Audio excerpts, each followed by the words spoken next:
On February 15th, 2010, a man called the San Diego County Sheriff's Department and said his brother was missing. Not just his brother, his brother's wife, and their 2 sons. A family of 4, gone. It's hard to watch. Just that sweet little belly laugh and how innocent they were. When deputies arrived at the house in Fallbrook, California, they found no signs of forced entry, no signs of a struggle, no blood, no weapon, nothing that said a crime had occurred. What they found instead were the small artifacts of a life interrupted mid-evening. A carton of eggs left on the kitchen counter, 2 bowls of popcorn on the sofa, small bowls, child size, prescription sunglasses belonging to the wife, still in the house, and in the backyard, 2 dogs, unfed, without water, as though whoever fed them every day had simply not come back. The family's white Isuzu Trooper was found 4 days later in a strip mall parking lot in San Isidro, the last American town before the Mexican border. Surveillance footage from the border crossing showed 4 people walking into Mexico, and for 3 years, the San Diego County Sheriff's Department believed the McStays had left voluntarily. They had not left voluntarily. They were already dead. They had been dead since the night the eggs were left on the counter and the popcorn was left on the sofa and the dogs were left in the yard. And for 3 years, while a family lay in shallow graves in the desert, investigators were looking in the wrong country. Special circumstance of multiple murders on the defendant Charles Ray Merritt. Did I kill the McStay family? Absolutely not. This prosecutor is a cheater and a liar. You withheld this evidence, and now your expert is saying that you're full of shit. In the California desert just north of Victorville, a gruesome discovery by a motorcycle rider. Joseph and Summer McStay. Their children, 4-year-old Gianni and 3-year-old Joe Jr., buried in shallow graves. This is the case of the McStay family, and this is the open file.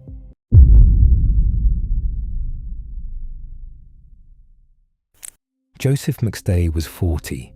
He owned and operated a business called Earth Inspired Products, a company that designed and built decorative indoor fountains. It was the kind of enterprise that sounds modest until you see the margins. Custom water features for high-end homes and commercial spaces, sold across Southern California. Joseph was, by the measure of his industry, successful. Summer McStay was 43. She was born Virginia Lisa Aranda and had also been known as Summer Martelli, names from earlier chapters of a life she did not talk about much. She was a licensed real estate agent. She was, by the accounts of those who knew her, protective of her family, possessive, some said, of her husband's time and attention, but the kind of possessiveness that comes from love, not control. She did not want Joseph traveling to Mexico. The drug wars made it dangerous, she told people. She had no interest in going there herself. Gianni was 4. Joseph Jr. was 3. They were the kind of small boys who leave bowls of popcorn on a sofa and do not clean them up because they are 4 and 3, and the world is still a place where someone else handles that. The family had moved to Fallbrook in the winter of 2009. Fallbrook is a community in northern San Diego County known as the Friendly Village, a place of avocado groves and quiet streets, and the kind of distance from the city that people seek when they want to raise children without the noise. The McStays had been there only a few months when they disappeared. They had more than $100,000 in their bank accounts. None of it was touched after February 4th, 2010. Not a withdrawal, not a transfer, not a single ATM transaction. Summer's passport had expired. She was not going to Mexico. The family was not planning a trip. The family was planning dinner. The last day the McStay family was alive began ordinarily. Joseph spoke to his father on the phone. He said he was in a hurry. He had a lunch meeting. That meeting, according to investigators, was with his business associate, Charles Chase Merritt. Joseph and Merritt spent more than an hour together that day. They were partners in the fountain business, or something close to partners. Merritt handled fabrication and design. Joseph handled sales and client relationships. It was an arrangement that made money, and it was an arrangement that would eventually become the motive for what happened next. Summer spoke with her sister, who had recently had a baby. It was the kind of call a woman makes to her sister, catching up, sharing news, talking about the ordinary things that make up the fabric of a day. Nothing in that call suggested that Summer McStay knew it would be her last. At 5:47 p.m., both Joseph and Summer ended all communications.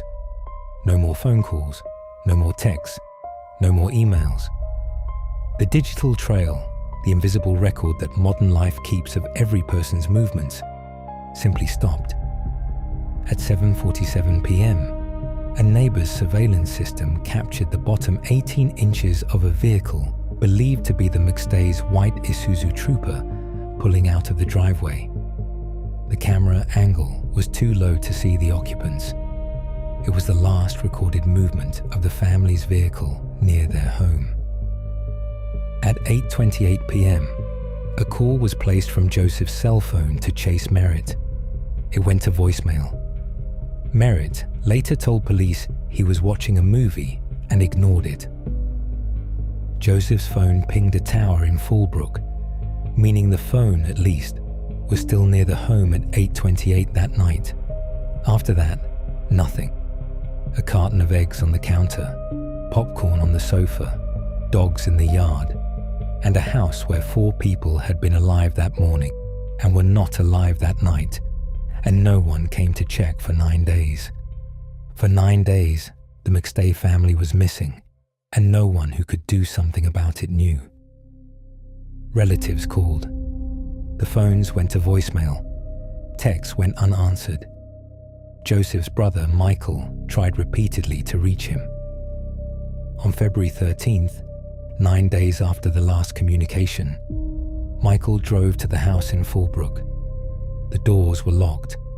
No one answered. He climbed through an open window in the back. He found the house exactly as the police would later find it. No signs of forced entry, no signs of a struggle, no blood, no weapon. Eggs rotting on the kitchen counter. 2 child-sized bowls of popcorn on the sofa. Summer's prescription sunglasses still in the house. 2 dogs in the backyard, unfed, without water.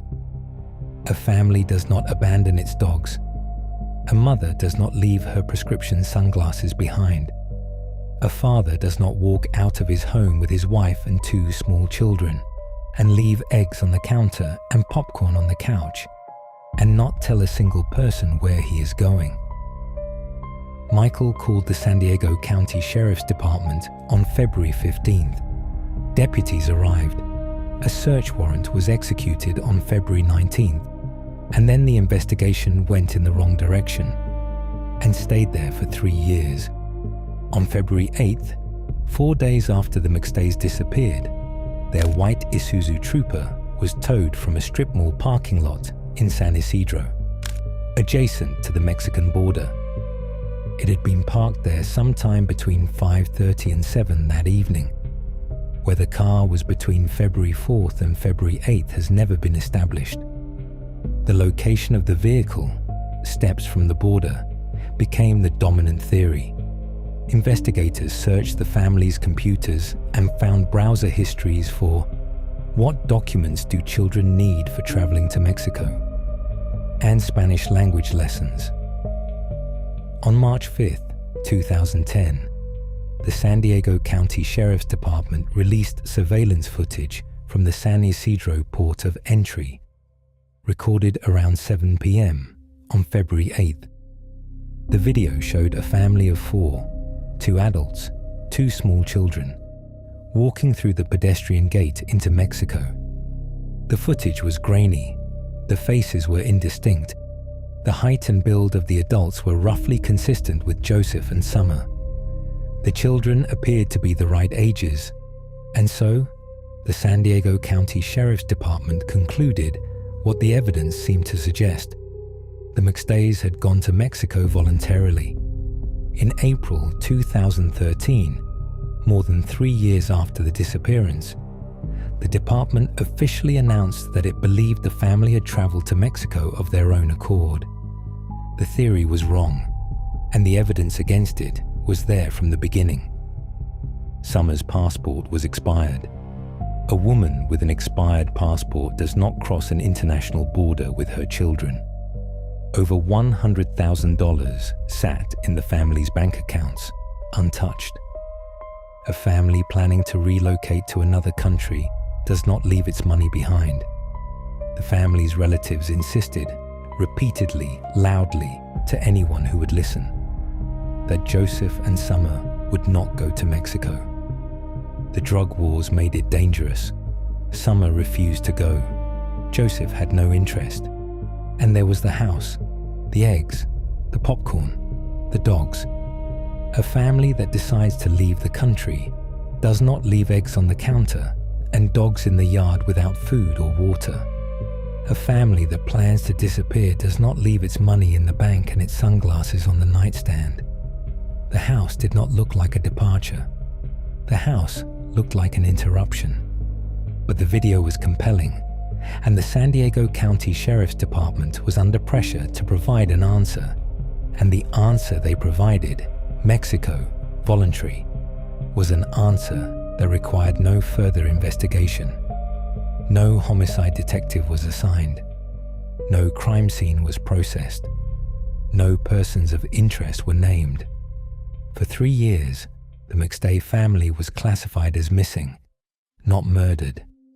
They were already in the ground. On November 11th, 2013, an off-road motorcyclist riding in the desert near Victorville, California, 100 miles north of the McStay home, found human bones. Investigators rushed to the scene. They located 2 shallow graves. Each contained multiple sets of human remains. In one grave were the remains of Joseph McStay and his 3-year-old son, Joseph Jr. In the other were the remains of Summer McStay and her 4-year-old son, Gianni. A 3-pound sledgehammer was found in the grave with Summer and Gianni. 4 days later, dental records confirmed what the location and the circumstances had already made inescapable. The McStay family had not gone to Mexico. They had been killed and buried in the desert, approximately 100 miles from their home, in graves so shallow that a motorcyclist could find them by accident nearly 4 years later. The cause of death for all 4 was blunt force trauma. Autopsies concluded that every member of the family, a 40-year-old man, a 43-year-old woman, a 4-year-old boy, and a 3-year-old boy, had been beaten to death with a blunt object. Investigators believed that object was the sledgehammer found in the grave. Gianni, who was 4, was struck 7 times. 7. A 4-year-old boy struck 7 times with a 3-pound sledgehammer, and then placed in a shallow grave in the desert beside his mother. And the San Diego County Sheriff's Department spent 3 years looking for this family in Mexico, because a surveillance camera showed 4 people who might have been them walking across a border. The grave was not deep. The desert is not forgiving, and a sledgehammer is not a weapon of impulse. It is a weapon of effort. To swing a sledgehammer 7 times at a child requires a kind of commitment to killing that is not produced by rage or panic. It is produced by decision. Someone decided to kill a 4-year-old. Someone decided to kill a 3-year-old. Someone decided to kill their mother. Someone decided to kill their father. And then someone dug a shallow grave, and someone walked away. And for nearly 4 years, no one came looking in the right place. Charles Chase Merritt, was Joseph McStay's business associate. He handled fabrication for Earth-inspired products. He was the last person known to have seen Joseph alive. He was the person Joseph called at 8:28 on the night of February 4th. The call that went to voicemail. The call Merritt said he ignored because he was watching a movie. Merritt had a history. State records showed felony convictions for burglary and receiving stolen property. In 2001, he was convicted of stealing $32,000 worth of welding and drilling equipment from a company in Monrovia, California. He owed Joseph McStay more than $42,000, money he had borrowed and not repaid. A business partner of Joseph's told detectives that Joseph had lent Merritt $30,000 to cover a gambling debt. Joseph was going to fire him. In the days after the disappearance, Merritt was the first to notice Joseph was gone. He was the first to express concern. He told reporters he had passed a polygraph test. He said he had no information that could help solve the mystery. He said he might write a book about the family, and in that book, he would allege that Summer had anger issues and that Joseph had been ill with a mysterious ailment. As though a woman's temper and a man's illness might explain why a family of 4 vanished from a house with eggs on the counter and dogs in the yard. Joseph's father, Patrick, initially defended Merritt. "I have to have faith in Chase because I have to have faith in my son," he said. "I believe that Joseph trusted Chase and believed in Chase. Do I think Chase is involved?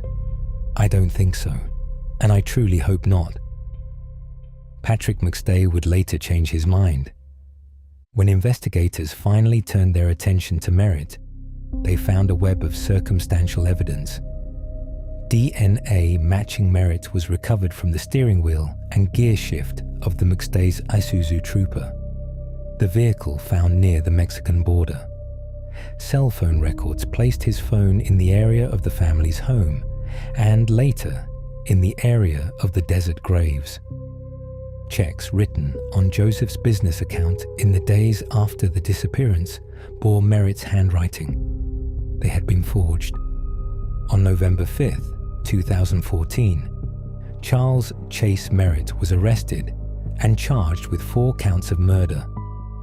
The trial of Charles Chase Merritt began on January 7th, 2019, in San Bernardino, nearly 9 years after the murders. The prosecution's case was circumstantial but extensive. DNA on the steering wheel and gear shift of the Trooper. Cell phone records that placed Merritt's phone near the McStay home on the evening of February 4th and near the Victorville Desert in the days that followed. Forged checks written on Joseph's business account after the family was dead. A gambling habit that had already cost him tens of thousands of dollars. A debt to Joseph of more than $42,000.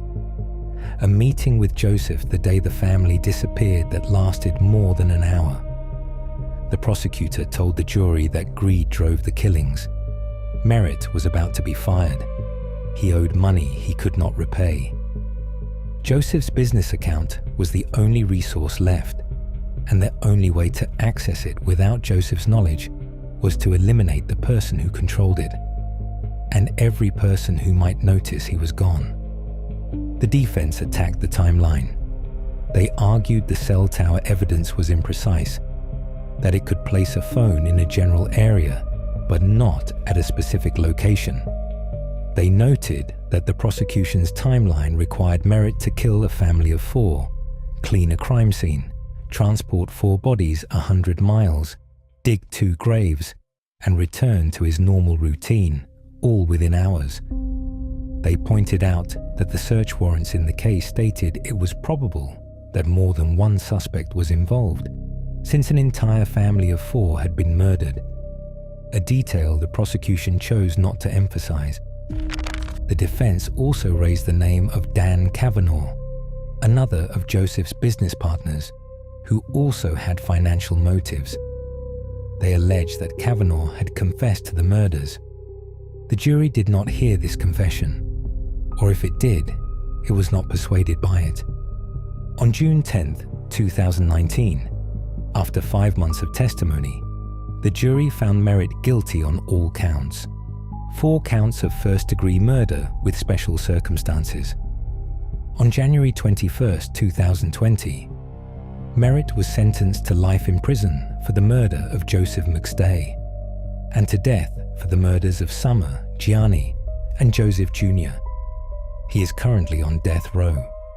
He has maintained his innocence from the first day. He has never confessed. He has never expressed remorse. In June 2025, a book was published that reopened wounds the trial was supposed to have closed. Caitlin Rother, a New York Times best-selling author and former investigative reporter for the San Diego Union-Tribune, spent 12 years researching the McStay case.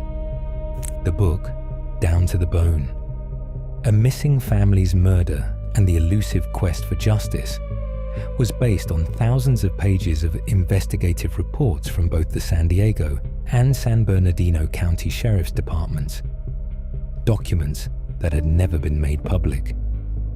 Rother did not argue that Merritt was innocent. She presented evidence and let readers decide. But what she uncovered raised questions that the trial did not answer. She documented what she described as confirmation bias in the San Diego County Sheriff's investigation, a determination to treat the case as a missing persons matter rather than a homicide, even when the evidence pointed to foul play. A retired San Diego Sheriff's commander, David Myers, told Rother that investigators were pressured from above to close the case as a missing person investigation rather than pursue it as a murder. The lead detective, Troy Dougal, was criticized for failing to move from a missing persons framework to a homicide investigation even after the house, the dogs, the eggs, and the abandoned money made clear that this family had not left willingly. Rother also raised the question of other suspects. Dan Kavanaugh, the other business partner, had financial motives of his own. He had access to Joseph's business accounts, and the defense alleged that he had confessed, a claim the prosecution disputed. A website exists, maintained by people who believe Merritt was wrongly convicted. He is on death row in a correctional facility near San Diego. He is 68 years old. He is filing appeals. The San Diego County Sheriff's Department has defended its investigation. A spokesperson said detectives work tirelessly to bring justice in every case. But the gap between February 2010 and November 2013, the 3 years when 4 people lay in shallow graves while investigators looked for them in another country, is a gap that no spokesperson can close. There is a detail in this case that I cannot leave behind. When Michael McStay climbed through the back window of his brother's house on February 13, 2010, he found eggs rotting on the kitchen counter, 2 bowls of popcorn on the sofa, small bowls, the kind a 4-year-old and a 3-year-old eat from, 2 dogs in the backyard, unfed, without water. These are not the details of a departure. These are the details of an evening. A family ate dinner. The children had popcorn. The parents were preparing the next day, or they were not preparing anything because it was a Thursday night and there was no reason to prepare. The eggs were on the counter because someone had taken them out and then not put them back, because something happened between the taking out and the putting back that made the eggs irrelevant. What happened in that house on the evening of February 4th, 2010, has never been described in full. The San Bernardino County Sheriff's Department concluded the family was killed in their home, beaten to death with a sledgehammer, all 4 of them, in the place where they ate dinner and watched television and put their children to bed. But the crime scene, when it was finally examined, yielded no blood evidence consistent with 4 bludgeoning deaths. No blood on the walls, no blood on the floors, no blood on the ceiling. This has led some to argue the family was killed elsewhere. Others have suggested the crime scene was cleaned with extraordinary thoroughness, a cleaning so complete that it removed every trace of 4 violent deaths, but left the eggs on the counter and the popcorn on the sofa. A cleaning selective enough to erase blood, but not selective enough to feed the dogs. The house in Fallbrook holds the question that the desert graves cannot answer.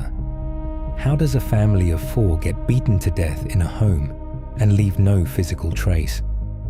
Either the killings did not happen there, in which case, someone transported 4 living people out of a locked house without a sound, or the killings did happen there, and someone cleaned the scene with a precision that defies what we know about the physics of violence. Neither answer is comfortable, and neither answer brings the McStays back. Patrick McStay is Joseph's father. In the days after the disappearance, he defended Chase Merritt because to doubt Merritt was to doubt his son's judgment, and he could not bring himself to do that. He combed through his son's emails for leads. He informed detectives of suspicious activity by a business partner. The lead went nowhere, or it was not followed, or it was followed too late. When the bodies were found, Patrick changed. He supported the prosecution. He attended the trial. He sat in the gallery while the details of his son's death and his daughter-in-law's death and his grandchildren's deaths were read into the record. The sledgehammer, the 7 strikes on a 4-year-old, the shallow graves, the desert. When the verdict came, Patrick said the family had courage because they knew the McStays were together and in a better place. It was the kind of thing a person says when the alternative is to say nothing at all. But Patrick has also said, publicly, on the record, that the investigation was mishandled from the beginning, that the San Diego County Sheriff's Department wasted 3 years looking in Mexico while his son and his grandchildren lay in the dirt, that the failure to treat the case as a homicide from the first day cost the family any chance of a timely resolution. A father should not have to say these things. A father should not have to learn on a November day in 2013 that his son was not in Mexico, was not alive, was not missing, was in a grave in the desert with his wife and his children, and had been there for nearly 4 years while the sheriff's department looked the other way. Joseph McStay was 40. Summer McStay was 43. Gianni was 4. Joseph Jr. was 3. On the evening of February 4th, 2010, they were in their home in Fallbrook, California, the friendly village, and then they were not. The eggs were left on the counter. The popcorn was left on the sofa. The dogs were left in the yard. And 4 people were beaten to death with a sledgehammer. A 40-year-old man, a 43-year-old woman, a 4-year-old boy who was struck 7 times, and a 3-year-old boy, and placed in shallow graves in the desert 100 miles from home. And for nearly 4 years, the agency responsible for finding them looked for them in another country. Chase Merritt was convicted of their murders. He is on death row. He says he is innocent. A book published in 2025 raises questions about the evidence that convicted him. A retired sheriff's commander says investigators were pressured to close the case as a missing persons matter. A website maintains that the wrong man was convicted. Whether Merritt is guilty or not, the McStays are dead. A 4-year-old was struck 7 times with a sledgehammer. A 3-year-old was struck and buried beside his brother. Their mother was struck and buried beside them. Their father was struck and buried beside all of them. And the house where they died, or the house from which they were taken to die, was found with eggs on the counter and popcorn on the sofa and dogs in the yard. And the dogs were hungry and the dogs were thirsty, and no one came to feed them for 9 days. Sometimes, in cases like this, the weight is not in the conviction. It is in the distance between what was done and what was not done afterward. A family was killed. An investigation went the wrong way for 3 years. A father learned his son was in a grave, not in Mexico. And the silence around what actually happened in that house on the evening of February 4th, 2010. How 4 people were taken from a locked home with no sign of forced entry. How they were killed. How they were transported 100 miles. How they were buried in shallow graves that any motorcyclist could find.